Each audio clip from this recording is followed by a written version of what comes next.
So, brothers and sisters, Assalamu alaikum. Welcome to the fifth part of Creo modeling video. So, आज की video में जो है वो हम पैरामेट्रिक इक्वेशंस यूज़ करेंगे। अब पैरामेट्रिक इक्वेशंस का जो मेन पर्पस है क्रियो में कि वो सेट ऑफ इक्वेशंस को यूज़ करके जो है वो किसी भी ऑब्जेक्ट को बनाना या उसको मॉडल करने के लिए जो है वो हम सेट ऑफ इक्वेशंस लेते हैं। तो आज जो है वो हम स्पर गेयर बनाएंगे पैरामेट्रिक इक्वेशन से। तो जैसे जैसे मैं बनाता जाऊंगा आपको जो है वो इसकी समझ भी आती जाएगी। तो स्टार्ट करते हैं। सबसे पहले जो है मैं खोल लेता हूँ क्रियो और इस दफ़ा जो है मैं यूनिट्स चेंज कर लेता हूँ इंचेस से मिलीमीटर में।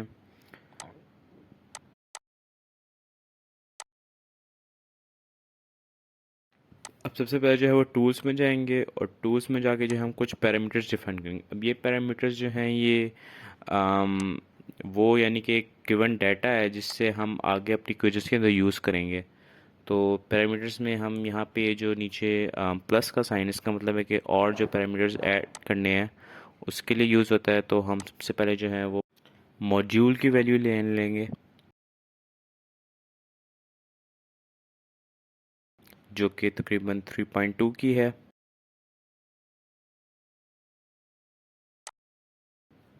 फिर उसके बाद हम नंबर ऑफ़ टीथ की वैल्यू ले लेंगे कि कितने नंबर ऑफ़ टीथ होंगे इन द स्पर गियर। ये है तकरीबन हमारे पास 30। फिर हम प्रेशर एंगल लेंगे, जो प्रेशर एंगल बन रहा होता है टूथ में उसकी वैल्यू हम लेंगे। ये है तकरीबन 20।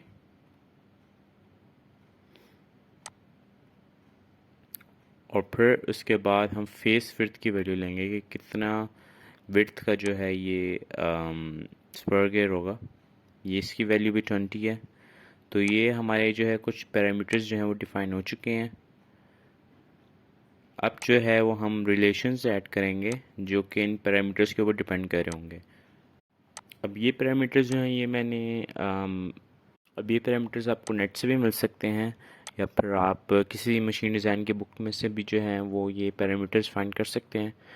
मैं इस ये पैरामीटर्स जो है सारे डिस्क्रिप्शन में भी डाल दूंगा। जैसे कि इसके अंदर सर्कुलर पिच है, अडेंडम है, डिडेंडम है, रेफरेंस डायमीटर, रूट डायमीटर। तो ये सारे जो रिलेशंस होते हैं वो जब हम मैनुअली गियर डिज़ाइन कर रहे होते हैं तो तब ये यूज़ होते हैं। जब हम जो है वो गियर डिज़ाइनिंग कर रहे होते हैं तब उस टाइम ये इक्वेशंस यूज़ हो रही होती हैं। तो वही हम इक्वेशंस जो है वो इसमें भी सेट करेंगे। अब इसके अंदर ये डालने के बाद हम चेक वेरीफाई करेंगे कि ये इक्वेशंस जो हमने पैरामीटर्स डाले उनके साथ मैच हो रही हैं या नहीं। तो हमें जो स्पेलिंग का ख़ास ख्याल रखना होगा कि स्पेलिंग हम जो है वो सही लिखें अपने पैरामीटर्स की, ताकि वो इनके साथ मैच हो सके। अगर नहीं हो सकेगी तो फिर ये वेरीफाई नहीं होंगे।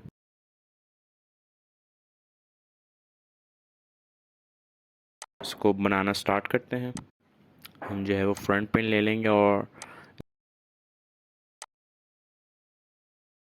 इसके ऊपर स्केचिंग स्टार्ट करेंगे। सबसे पहले जो है वो एक सर्कल बनाएंगे और ये जहाँ पे इसका ये लिखा होती है, डायमेंशंस लिखी होती हैं, वहाँ पे हम डबल क्लिक करेंगे और रूट डायमीटर लिख देंगे वहाँ पे।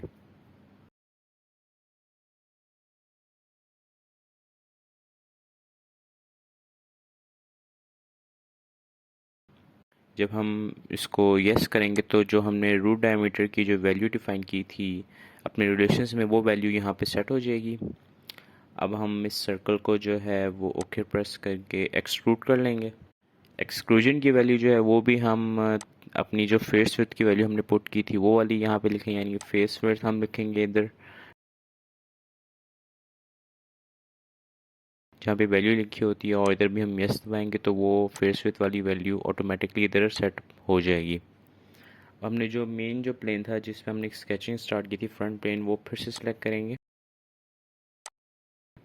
और उसके ऊपर कुछ सर्कल्स बनाएंगे। इस पे जो है वो 3 सर्कल्स बनेंगे। तो पहला सर्कल मैं ड्रॉ कर लेता हूँ। ये सर्कल जो होगा ये टिप डायमीटर का होगा। इसकी वैल्यू भी जो है वो रिलेशन से आएगी। फिर उसके बाद मैं जो है वो रेफरेंस डायमीटर का सर्कल बनाऊंगा।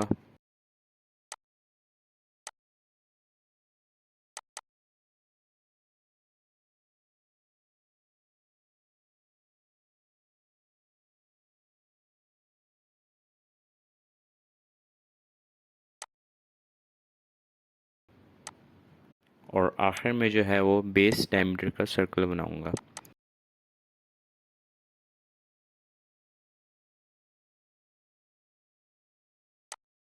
तो ये 3 सर्कल जो है सेटअप हो चुके हैं और इनके वैल्यूज़ भी जो है वो भी आ चुकी हैं।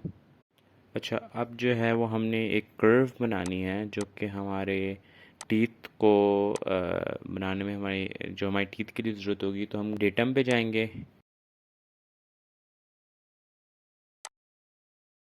डेटम में कर्व पे जाके कर्व फ्रॉम इक्वेशंस इसके ऊपर क्लिक करेंगे।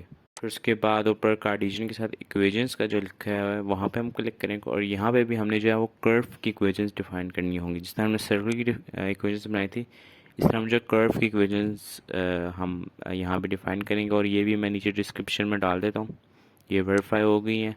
हम रेफरेंस सेलेक्ट करना है। रेफरेंस कोऑर्डिनेट सिस्टम यानी कि वही जो मेन कोऑर्डिनेट सिस्टम है वो आ जाएगा और ये हमारी कर्व एक फॉर्म हो चुकी है।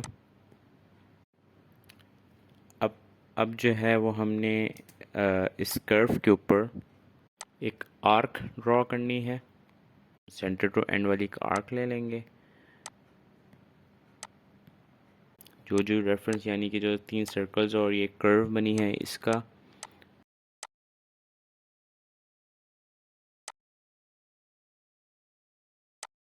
वो सेंटर पॉइंट से लेके जो सेकंड सर्कल है वहाँ पे जो कर्व मीट हो रही है उसके उधर से जो है वो आर्क हम बनाएंगे और इस आर्क पे जो है वो हम टूथ थिकनेस की वैल्यू वो देंगे। तो हम यहाँ पे टूथ थिकनेस लिख देते हैं।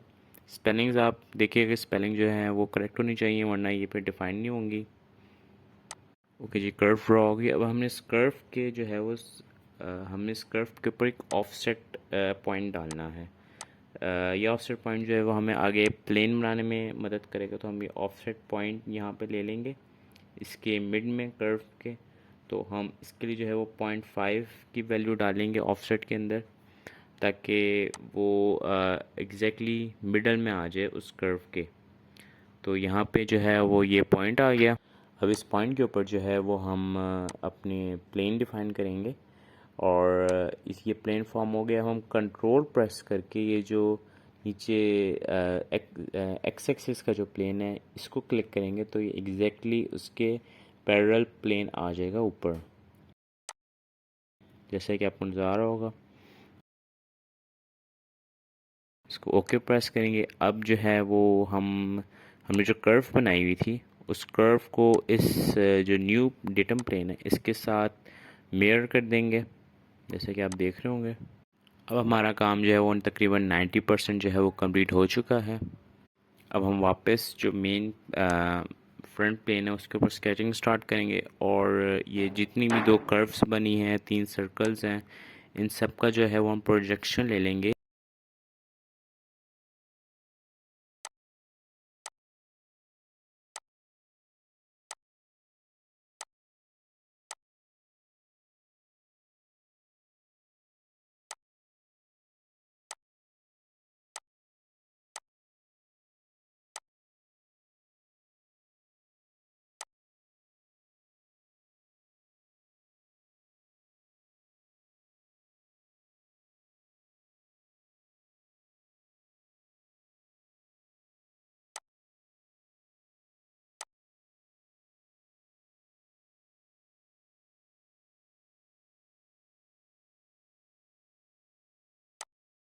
अब ये सारी प्रोजेक्शंस आ चुकी हैं। अब हमने टीथ की शेप बनानी है। तो हम जो है ये जो कर्व से 2 शेप बन रही है ये और सर्कल से जो शेप बन रही है ये, हम खाली इसको बनाएंगे। तो इसके लिए हम डिलीट सेगमेंट यूज़ करेंगे और जितनी भी बाकी जो लाइंस है वो रिमूव करते जाएंगे और ये जो टूथ की जो शेप बन जाएगी हम ये फॉर्म कर लेंगे।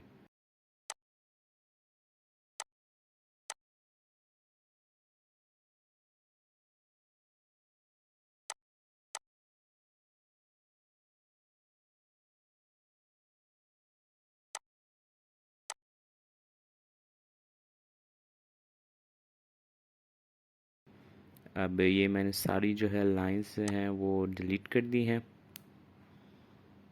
ये एक छोटा सा पार्ट रह गया, इसको भी डिलीट कर लेते हैं।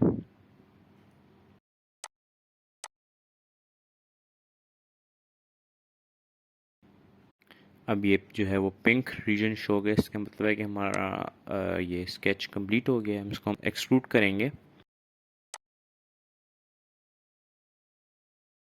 एक्सट्रूड हम बिल्कुल इसके एंड पॉइंट तक करेंगे।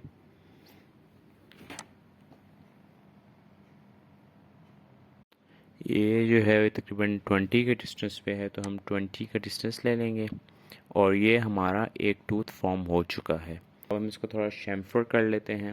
इसके ऊपर के जो दो एजेस हैं शैम्फर कर लेते हैं।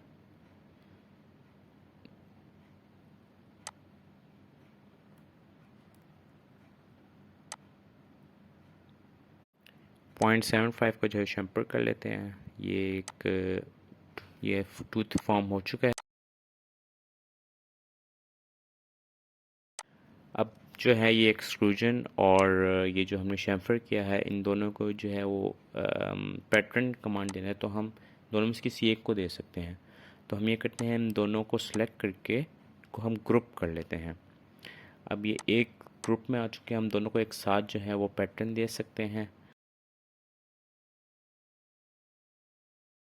हम पैटर्न पे जाएंगे, डायमेंशन पे जाके इसको एक्सिस सेलेक्ट करेंगे और एक्सिस पॉइंट जो है वो डिफाइन करके हम नंबर ऑफ़ मेंबर्स देंगे। नंबर ऑफ़ मेंबर्स हमने 30 रखे हुए हैं, 30 हम ऐड करेंगे और ये अलोंग द सिलेंडर आपके पास जनरेट हो जाएगा।